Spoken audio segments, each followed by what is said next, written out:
اچھا، تو آج کے اس گہرے مطالعے میں سب کا خیر مقدم ہے۔ آج ہم جن ذرائع اور مواد پر بات کرنے والے ہیں وہ کوئی عام فلسفے کی کتاب یا کوئی نیا تحقیقی مقالہ نہیں ہے۔ بالکل۔ ہم دراصل قرآن پاک کی سورہ یونس کی 3 انتہائی اہم آیات یعنی آیت نمبر 28، 29 اور 30 کا ایک تفصیلی اور تجزیاتی جائزہ لینے والے ہیں۔ اب اس سے پہلے کہ ہم باقاعدہ آغاز کریں، میں یہ واضح کرنا چاہتا ہوں کہ آج کا ہمارا مقصد ان آیات پر کوئی روایتی بحث کرنا ہرگز نہیں ہے۔ صحیح۔ دیکھیں، روایتی بحث سے ہٹ کر اس کو دیکھنا اس لیے بھی ضروری ہے نا کہ اس میں ایک بہت بڑا ڈرامائی منظر چھپا ہے۔ مطلب ہم اسکرین پلے کی طرح اس منظر کشی کو دیکھیں گے اور ان گہری نفسیاتی حقیقتوں کو کھوجیں گے جو انسان کے بنائے گئے وہم اور سچائی کے درمیان تصادم کو ظاہر کرتی ہیں۔ یہ ایک بہت ہی دلچسپ زاویہ ہے میری نظر میں۔ اگر ہم اس پورے منظر نامے کا ایک وسیع سیاق و سباق قائم کریں تو یہ آیات دراصل یوم حساب کے ایک مخصوص وقت کی منظر کشی کرتی ہیں۔ یعنی وہ لمحہ جب انسانوں اور ان کے بنائے گئے ان تمام جھوٹے سہاروں کے درمیان موجود تعلق کی اصلیت پوری طرح بے نقاب ہو جاتی ہے، جنہیں ہم باطل معبود یا محض دنیاوی سہارے بھی کہہ سکتے ہیں۔ آج کی یہ گفتگو محض معلومات کا تبادلہ نہیں ہے، بلکہ میں سمجھتی ہوں کہ یہ ایک بہت بڑا آہا لمحہ ہے جہاں ہم ان نفسیاتی کمزوریوں کو سمجھیں گے جن کی وجہ سے انسان اپنی پوری زندگی ان چیزوں پر لگا دیتا ہے جن کی حقیقت میں کوئی بنیاد ہی نہیں ہوتی۔ بالکل۔ چلیں پھر اس بات کی گہرائی میں چلتے ہیں۔ ہم اس سفر کا آغاز آیت نمبر 28 سے کرتے ہیں۔ اس آیت کے ابتدائی الفاظ ہیں وَيَوْمَ نَحْشُرُهُمْ جَمِيعًا۔ اس کا سادہ سا مطلب یہ ہے کہ اور جس دن ہم ان سب کو اکٹھا کریں گے۔ لیکن جب میں ان الفاظ کو پڑھتا ہوں نا تو مجھے اس اجتماع کا تصور بہت وسیع اور پیچیدہ محسوس ہوتا ہے۔ کیا ہم اس کو تھوڑا اور کھل کر بیان کر سکتے ہیں؟ آخر یہاں کس سطح کے اجتماع کی بات ہو رہی ہے؟ اس منظر کی وسعت کا اندازہ لگانا واقعی انسانی ذہن کے لیے ایک چیلنج ہے۔ جب یہاں سب کو اکٹھا کرنے کی بات ہو رہی ہے تو اس کا مطلب ہے انسانی تاریخ کی مکمل اور قطعی حاضری۔ کوئی درجہ بندی نہیں، کوئی VIP پروٹوکول نہیں ہے۔ مطلب کوئی ایسا فرق نہیں جو دنیا میں ہم نے بنا رکھا ہے؟ بالکل نہیں۔ وہ تمام نظام اور وہ تمام طاقت کے ڈھانچے جن کے پیچھے انسان دنیا میں چھپتا ہے وہ اس ایک لمحے میں مکمل طور پر برابر کر دیے گئے ہیں۔ یہ ایک ایسا میدان ہے جہاں ظالم اور مظلوم، طاقتور اور کمزور سب ایک ہی سطح پر موجود ہیں۔ نفسیاتی طور پر یہ پہلا جھٹکا ہے کیونکہ انسان کی وہ تمام پہچان جو اس نے دنیا میں بنائی تھی وہ اس اجتماع کے شروع ہوتے ہی غیر متعلق ہو جاتی ہے۔ یہ بات سمجھ میں آتی ہے کہ وہ ایک بالکل ہی مختلف قسم کی برابری کا لمحہ ہوگا، لیکن اس کے فوراً بعد جو ہوتا ہے وہ اس منظر کو ایک سنسنی خیز موڑ دیتا ہے۔ آیات میں اچانک ایک حکم ملتا ہے مکانکم انتم وشرکاؤکم۔ اب دیکھنے میں تو ایک سادہ سی ہدایت لگتی ہے کہ تم اور تمہارے شریک اپنی جگہ ٹھہر جاؤ، مگر یہ بالکل ایسا محسوس ہوتا ہے جیسے کسی فلم کے بیچ میں ڈائریکٹر نے اچانک وقت کو روک دیا ہو۔ بہت عمدہ تشبیہ دی آپ نے۔ تو یہ ٹھہر جانے کا حکم کس طرح کے حالات پیدا کر رہا ہے؟ اس حکم کا مقصد محض حرکت کو روکنا نہیں ہے، یہ دراصل احتساب کے عمل کا باقاعدہ آغاز ہے۔ یہ ایک ایسا مقام ہے جہاں وقت اور فضا دونوں کو منجمد کر دیا گیا ہے تاکہ حقائق کو واضح کیا جا سکے۔ وہ لوگ جو اپنے بنائے گئے سہاروں کے ساتھ کھڑے ہیں، جنہیں یقین ہے کہ یہ سہارے اس مشکل وقت میں ان کی کچھ نہ کچھ مدد ضرور کریں گے، انہیں اچانک ایک کٹہرے میں کھڑا کر دیا جاتا ہے۔ جی، یہ ٹھہرنا دراصل اس بات کی علامت ہے کہ اب کوئی بھاگنے کا راستہ نہیں، کوئی اور ہیلا بہانہ نہیں۔ اب سامنا کرنا ہے اس حقیقت کا جو اگلی صف میں ظاہر ہونے والی ہے۔ تو اس کا مطلب ہے کہ یہ قسم کی نفسیاتی تیاری بھی ہے آنے والے صدمے کے لیے، کیونکہ اسی آیت کا اگلا حصہ ہے فَزَيَّلْنَا بَيْنَهُمْ، یعنی پھر ہم ان کے درمیان علیحدگی ڈال دیں گے۔ جب میں اس پر غور کرتا ہوں تو مجھے لگتا ہے کہ یہ علیحدگی صرف جسمانی فاصلے کی بات نہیں ہو رہی۔ یہ آج کی گفتگو کا ایک بہت ہی کلیدی نقطہ ہے۔ فَزَيَّلْنَا کا مطلب محض دو گروہوں کو الگ الگ کھڑا کر دینا ہرگز نہیں ہے۔ دراصل یہ اس نفسیاتی اور جذباتی رسی کا ٹوٹنا ہے جو انسان نے صدیوں سے اپنے ذہن میں بنا رکھی تھی۔ ایک اندھا یقین بالکل. انسان جب کسی چیز پر اندھا یقین کر لیتا ہے تو وہ اپنے اور اس چیز کے درمیان ایک غیر مرئی لیکن انتہائی مضبوط تعلق محسوس کرتا ہے. اسے ہم نفسیات اور معاشیات کی زبان میں سنک کاسٹ فیلیسی کے تصور سے بھی جوڑ سکتے ہیں. جب کوئی انسان اپنا وقت، اپنی توانائیاں اور اپنی پوری زندگی کسی ایک غلط نظریے پر لگا دیتا ہے تو وہ اسے چھوڑنے سے انکار کر دیتا ہے، محض اس لیے کہ وہ اس پر بہت کچھ قربان کر چکا ہوتا ہے. وہ ماننا ہی نہیں چاہتا کہ اس کا فیصلہ غلط تھا. لیکن اس عدالت میں وہ باہمی انحصار اور وہ ذہنی وابستگی ایک جھٹکے سے کاٹ دی جاتی ہے. یہ ایک اس وہم کا ٹوٹنا ہے جو انہیں لگتا تھا کہ ہمیشہ قائم رہے گا. یہ ایک زبردست تجزیہ ہے.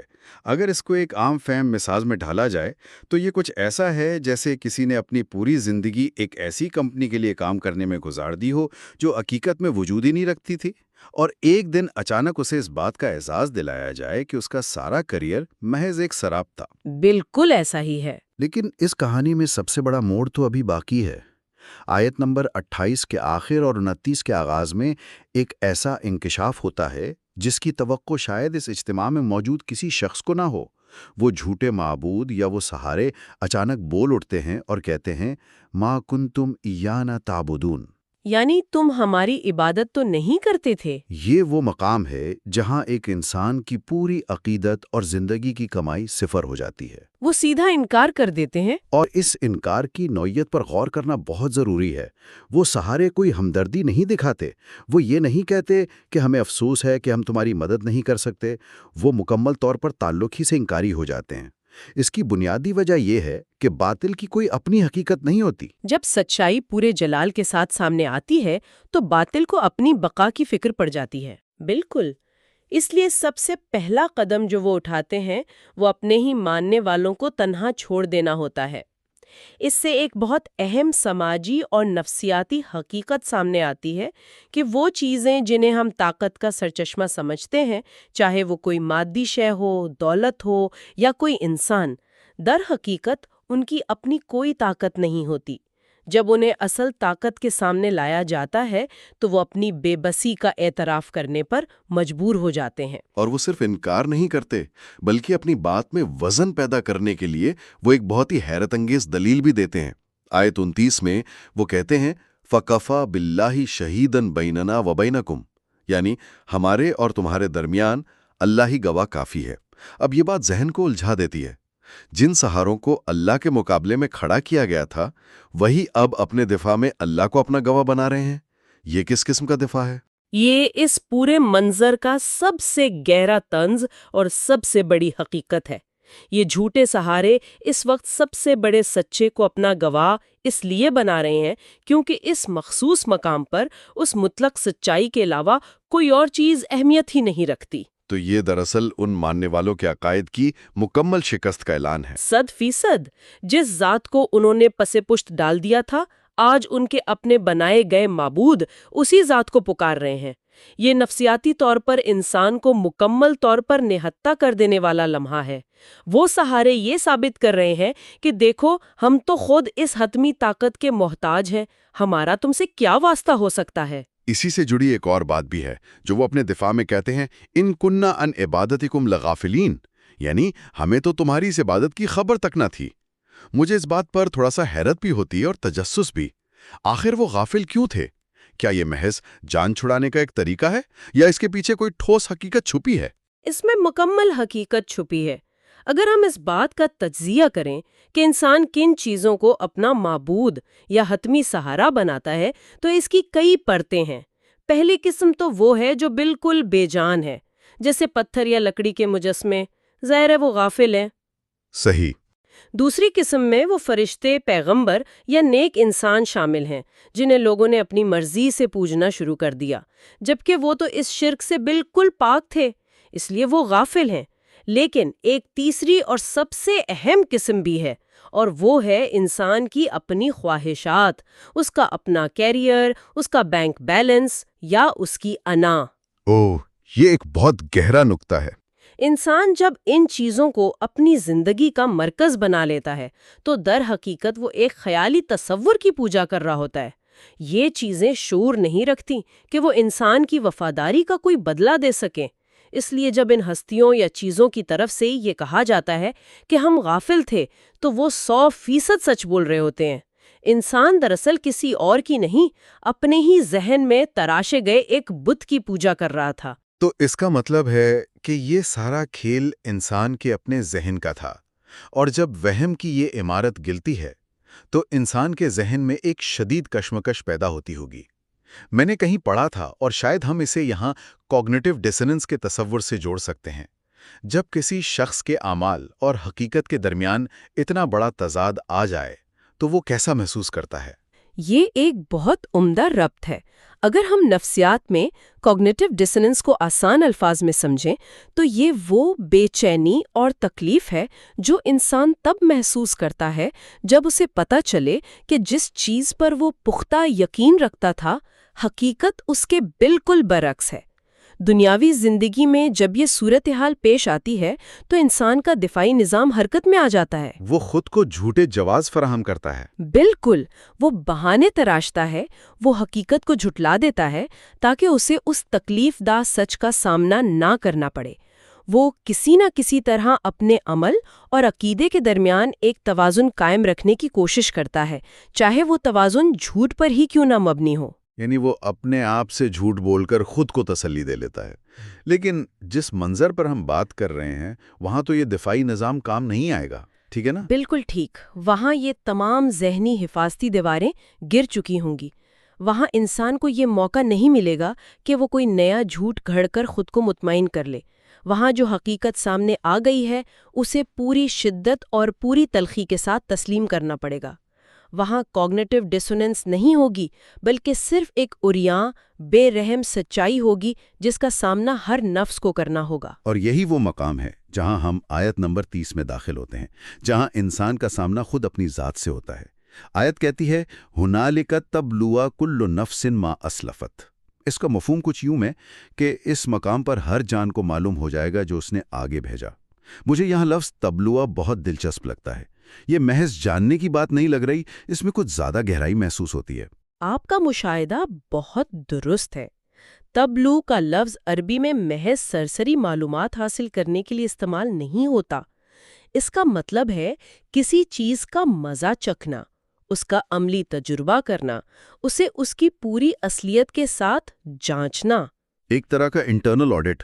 جی، یہ وہ لمحہ ہے جہاں اب کسی ظاہری گواہ کی ضرورت نہیں رہی۔ ہر انسان کے اندر اس کی اپنی زندگی کی پوری فلم، اس کے ہر عمل کی اصل نیت پوری طرح واضح ہو جائے گی۔ وہ شخص خود اپنی زندگی کا آڈیٹر بن جائے گا۔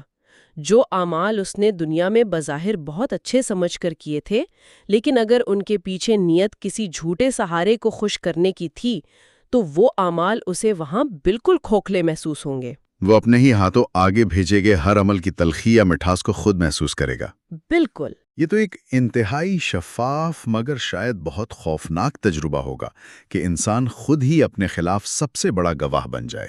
لیکن اس خود احتسابی کے فوراً بعد منظر میں ایک اور عظیم تبدیلی آتی ہے۔ آیت کا اگلا حصہ ہے وَرُدُّوا إِلَى اللَّهِ مَوْلَاهُمُ الْحَقِّ، یعنی اور وہ لوٹائے جائیں گے اللہ کی طرف جو ان کا سچا آقا ہے۔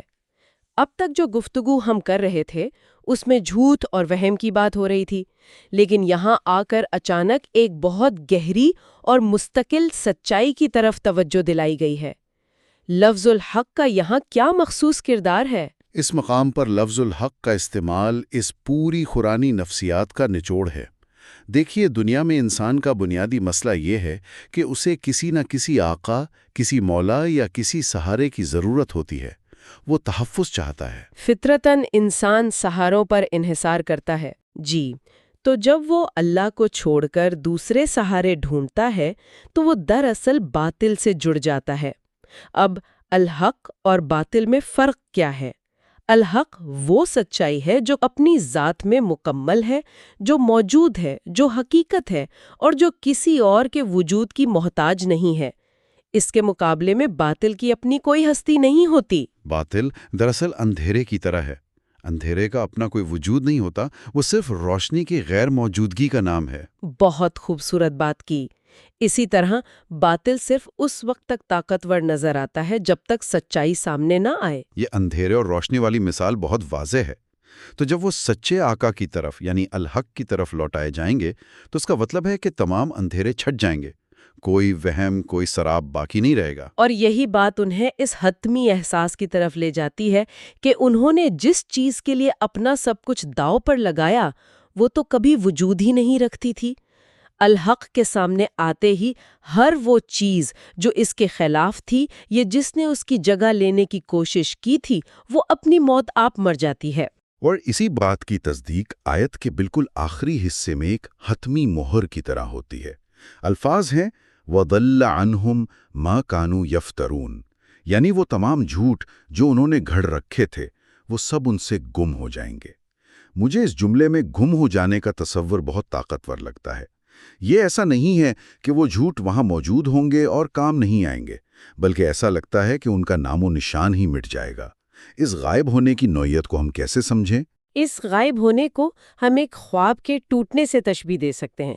جب کوئی انسان خواب دیکھ رہا ہوتا ہے تو خواب میں نظر آنے والے تمام کردار، تمام خطرات یا تمام سہارے اسے بالکل حقیقی محسوس ہوتے ہیں۔